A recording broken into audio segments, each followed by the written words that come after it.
ये जोग जन्मा सिद्ध पुरुष महान पुरुष मत बलराम दास तत्व विभूषित होते बलराम दास तत्व बखाणे आबड़ कामाख्या जीवे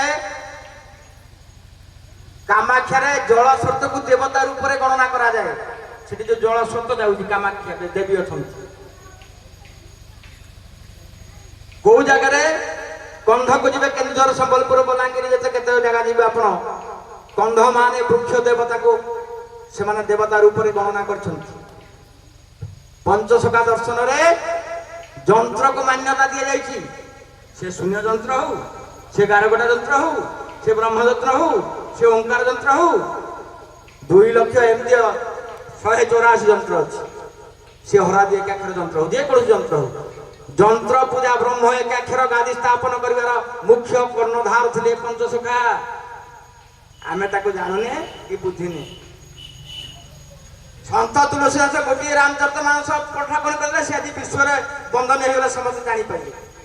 बलराम दास लक्ष लक्ष ग्रंथ लिखिकी जगमोहन रामायण आम थोड़ी आम दुनिया पढ़ने कि देखने देखिए आम जगमोहन राम देखे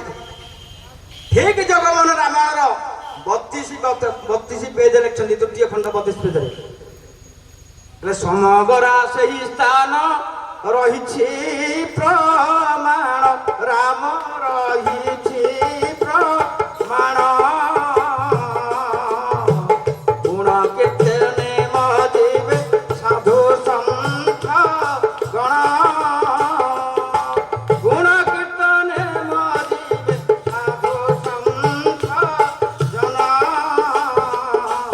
गुण कीर्तने मजीवे साधु संत जन कहले एमती समय आसब ये गुण कीर्तन साधु सन्थ मान मजिबे आज से पवित्र दिन आदित्य बाबा आउ बहुत वर्ष कठोर परिश्रम कर तत्वावधान चली आमर पर्वत महाराज जी तत्वावधान जहाँ अनुष्ठान चली ये अनुष्ठान कहार आम समस्त आमे पंचसखा बाणी की प्रचार करिया पंचसखा मत को प्रचार करिया बलिष्ठ प्रमाण कहीं